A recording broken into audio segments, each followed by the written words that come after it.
I'll just tell you right now, you're not going to do anything different pretty much. One-sided different derivatives you do the same way as double-sided derivatives. Then we're going to talk about the 4 ways that a first derivative would not exist at a point, and then we'll be done. So first, one-sided derivatives.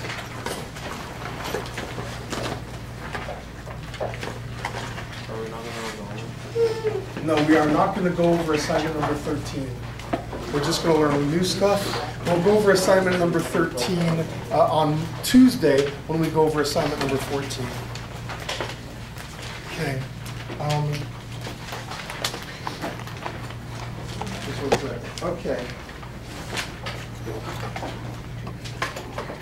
Suppose I had a graph,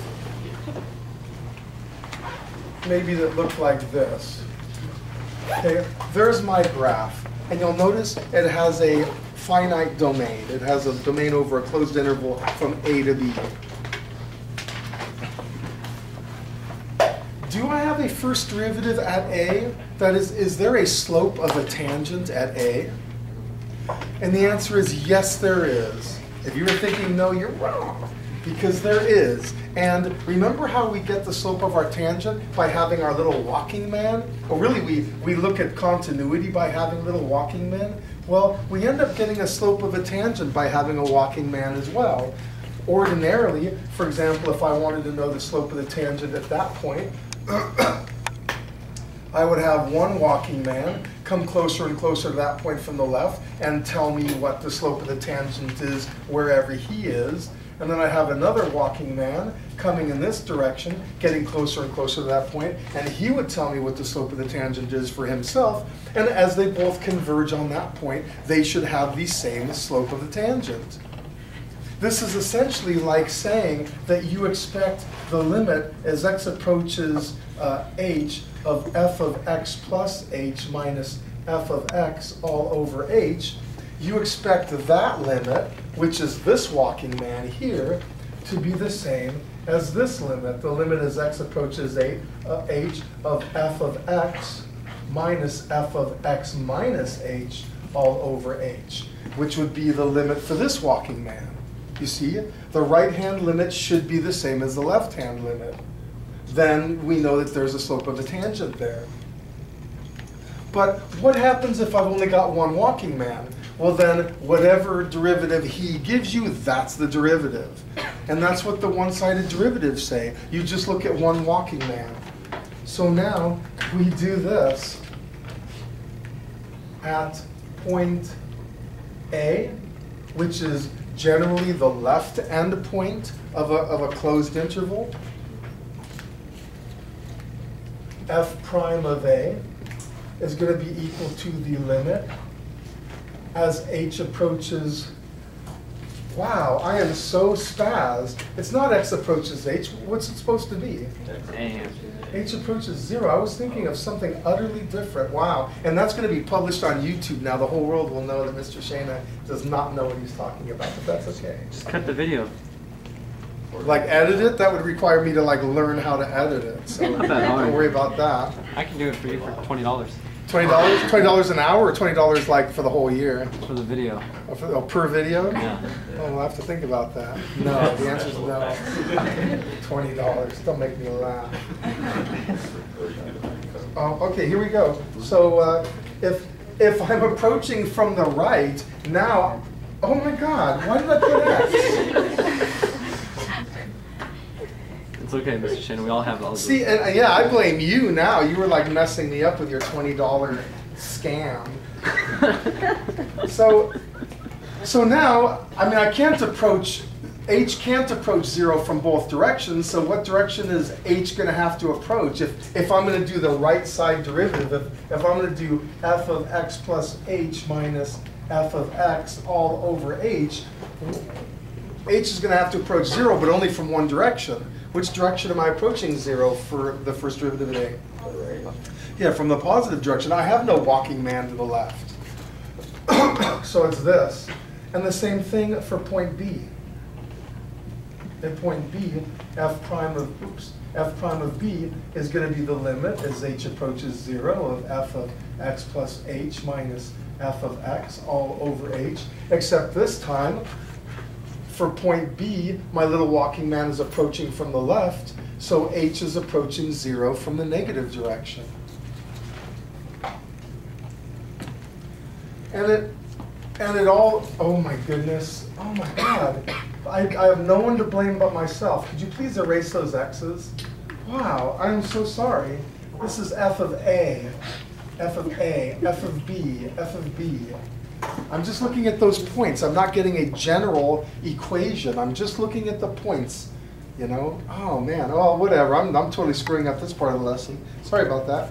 But the point, but you know, interestingly enough, I don't think it's going to be that important that you be able to apply the limit definition to a one-sided. I just want you to get conceptually that you're looking at your walking man only approaching from one direction, and it's okay. Whatever slope he gets, that's your slope. Because I got nothing on the right, on the left here. I got nothing on the right here. Let me give you some problems. Let's do some problems so I can show you what my expectations are for your understanding of this. Here we go. Example number 1. The limit. Okay, just 1 second. Find the limit as x approaches 0 from the negative direction of f prime of x, and the limit as x approaches 0 from the positive direction of f prime of x for f of x equals this piecewise defined function x squared for x less than or equal to 0 and 2x for x greater than 0. Yes. On the purple at the bottom, aren't you supposed to have a plus or minus on the 0, or is it no? No, I was using our initial definition of the derivative and then one of the alternate definitions of the derivative, just to show you generally that you expect if there's going to be a derivative, the walking man coming from the right should have the same derivative as the walking man coming from the left. So then why did you use the same equation for A and B? Oh, because now I'm just always going to use the right. Since I get to choose which one I use, we tend to always use the coming from the right equation. So it's kind of weird, Andrew. Yeah, so I end up using the coming from the right equation, but I have h approaching 0 from the negative direction, which essentially turns this into that equation. So it's kind of weird, where now you've got f of b minus h minus f of b over negative h. You know, and so the negatives cancel and you end up getting this guy.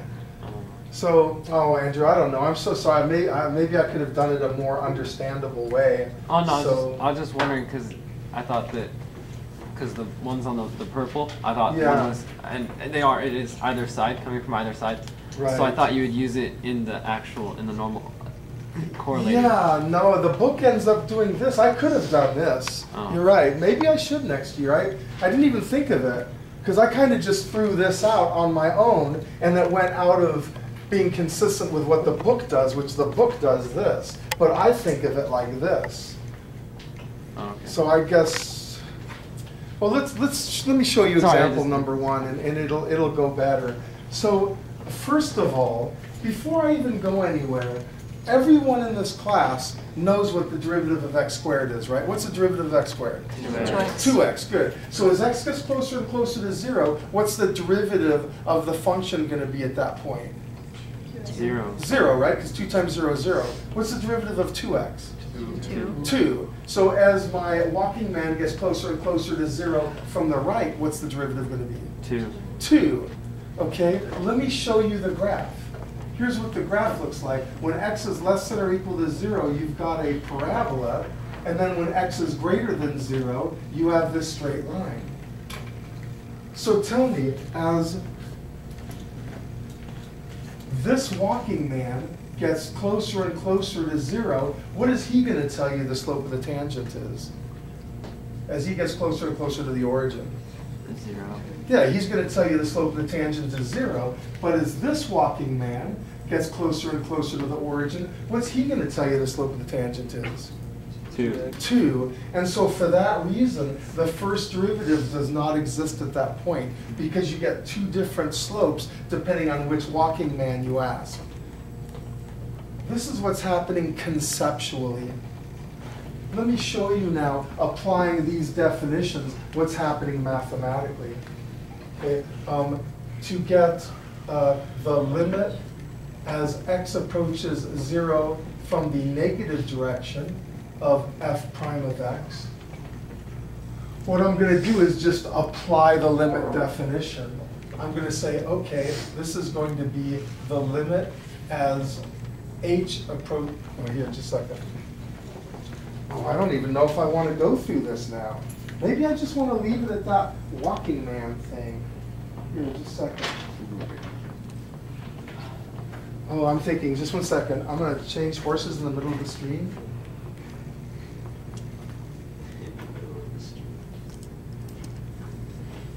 Yeah, forget it. Forget it. I'm not going to do the limit definition. Hey guys, I'm not doing the limit definition for one-sided limits. I'm okay with just talking about the walking man. So here's the way I want you to do a problem like this. You're going to get an expression for f prime of x. In chapter 3, you're going to learn that the derivative of x squared is 2x, and the derivative of 2x is 2, as x is less than 0 or x is greater than 0. And so just by looking at that and by looking at this, you'll get that the limit as x approaches 0 from the negative direction of f prime of x is equal to 0, and the limit as x approaches 0 from the positive direction of f prime of x equals 2, you know? And so because they're not equal, boy, I am so changing my lesson. Hope you don't mind. Because they're not equal, f prime of 0 does not exist. Because I get a different slope coming from the left, because they're. I'm so glad that this is going on YouTube.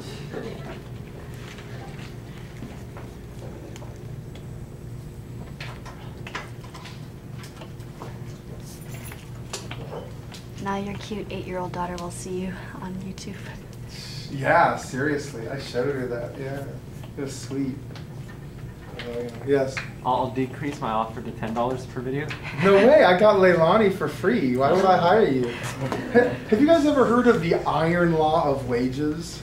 It's an economic concept that happened in the 1700s. We're actually seeing it at work here in the United States of America. The iron law of wages says that the lowest the wage for wage earners, for laborers, the lowest the wage can be will be what keeps your wage earners at subsistence level. And it won't go below that, but wages will naturally go there. Okay, and so that's what's happening here in the United States. And as the working poor get more and more government support, all that does is drive down the wages that places like Walmart and whatever give people, because the iron law of wages says they're not going to get workers who work for less than subsistence, and what Walmart pays is less than subsistence, but it's not less than subsistence when you factor in the governmental help, right? And so what's essentially happening is the government is subsidizing Walmart. Walmart can pay people $8 an hour because we, the taxpayer, give subsidies to the workers. And so what happens? The 4 of the top 10 richest people in the world are named Walton because they're owners of Walmart. They're all billionaires, and they're billionaires because the United States government subsidizes them to pay workers less than subsistence wages, right? Well, we're seeing that at work. The iron law of wages here in this class is 0. Leilani's willing to do it for free. So, sorry. Although maybe I'll have to start paying Leilani. Maybe she'll demand. Now, if you and Leilani were to form a union and then do collective bargaining against me, then I'd be totally screwed, right? Yeah. Then I'd have to pay you guys. but hopefully so what I'm going to try to do is drive a wedge between you and Leilani. She's a girl, you're a boy, and you guys can't really, get along. You should hate each other like the way our media does, making different races hate each other. So if I can drive a wedge between you and prevent you from collectively bargaining, then yeah, you'll never get your $10. Okay, well anyway, hope you don't mind me going on that, but okay, so let's do another problem.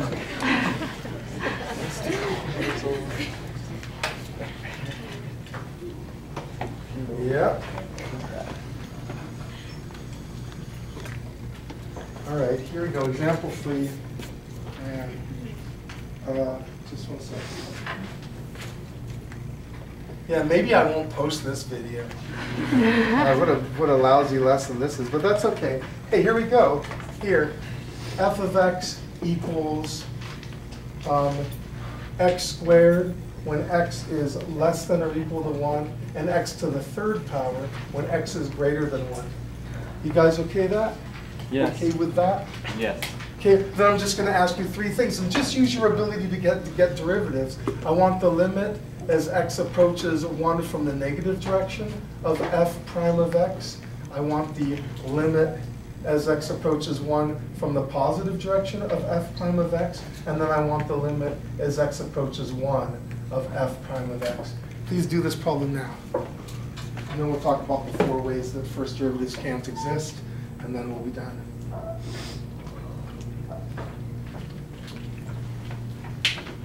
If you don't know what to do, I'll tell you. Please just get an expression for f prime of x. Just take the derivative of those 2 guys, get your expression for f prime of x, and then you can find those guys. Because everyone in this class knows that the derivative of x squared is 2x, and the derivative of x to the 3rd is 3x squared. And if you don't know it, just ask the person next to you.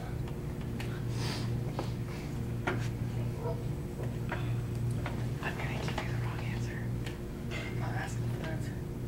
I'm just saying, if you had, I was going to give you the wrong answer. Even if I needed to, I'm not going to ask you now.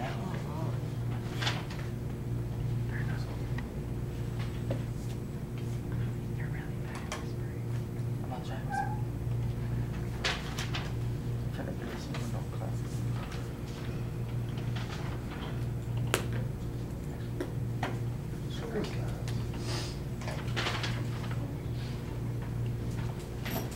Look, you're fantastic. Section 3.2.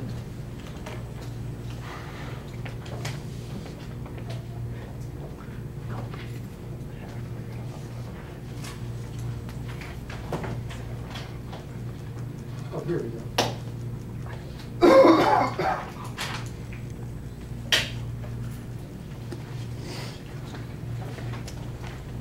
And by the way, I don't know if it's 4 of the top 10, but I know like many of the richest Americans are Waltons. Like that whole family has made billions of dollars off of Walmart. And hey, they're welcome to it, but they didn't do it alone. So,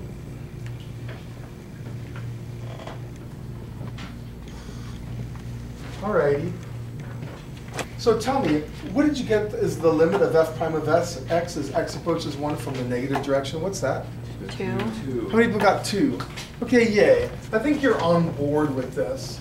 Okay. How about what did you get as x approaches 1 from the positive direction? 3. 3. Good. So what did you get for this limit? Does not exist. Thank you. Does not exist.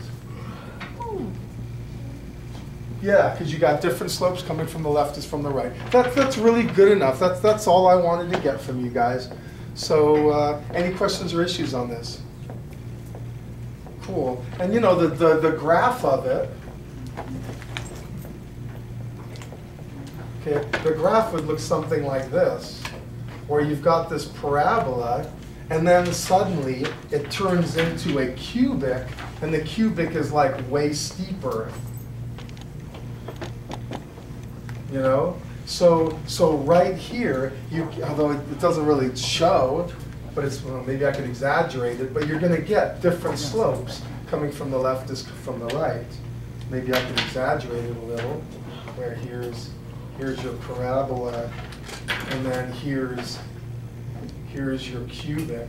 you know? And so right there, you get something called a corner point. And we're about to learn that one of the 4 ways that you could have a point where the first derivative doesn't exist is for that point to be a corner point. That is, you get a different derivative coming from the left as from the right. So let's do that, and then we'll declare ourselves done. Then the carnage will be over. Did you start the recorder, Leilani? Yeah. Okay. Maybe, because if you hadn't, I'd be going, well, it's all good. I prefer to. Okay. 4 ways f prime of A might not exist.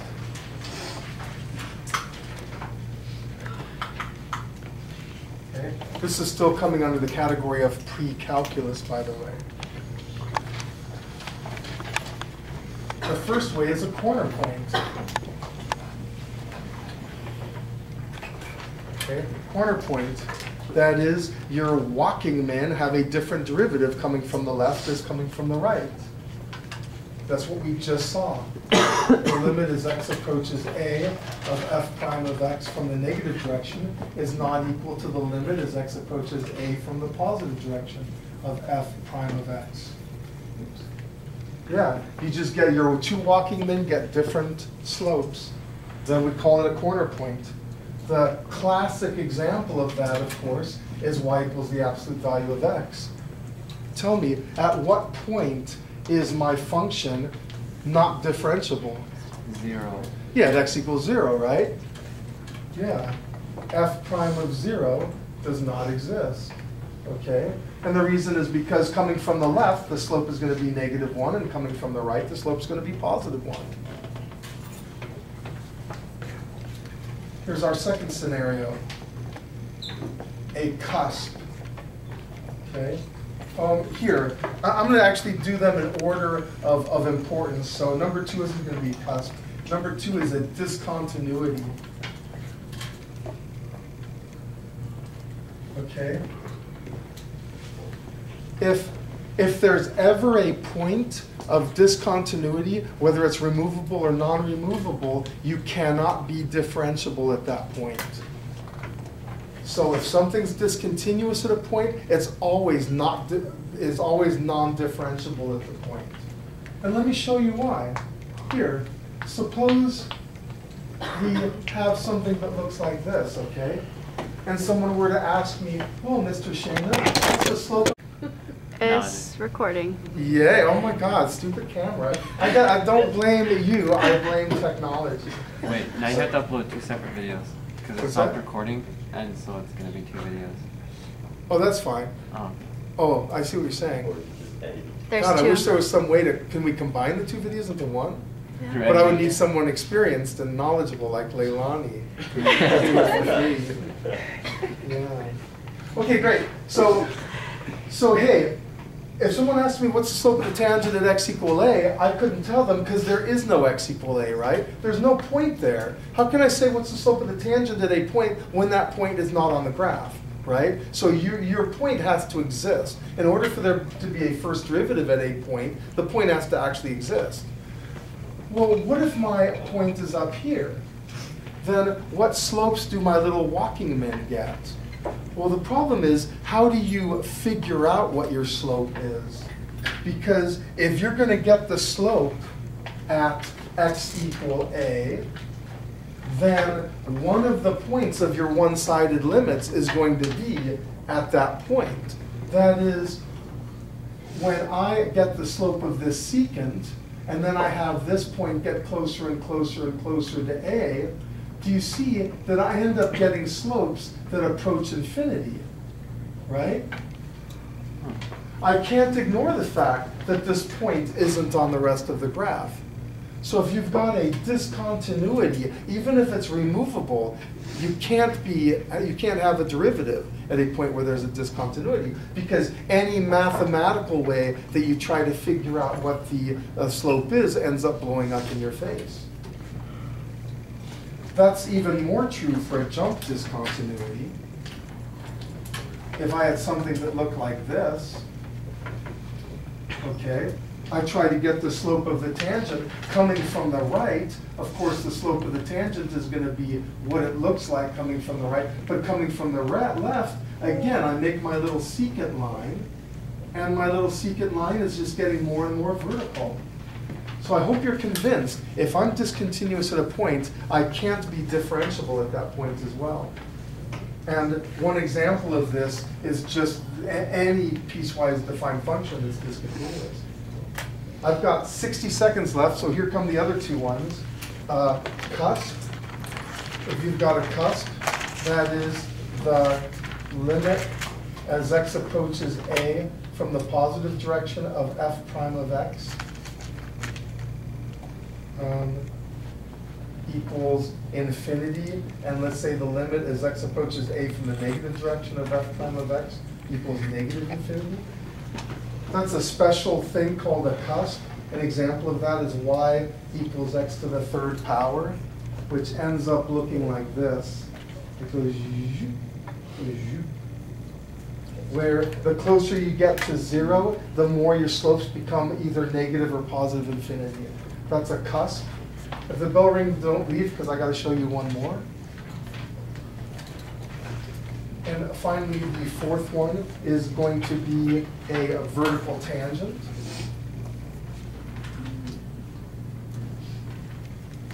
And that's just when the limit as x approaches a of f prime of x equals infinity.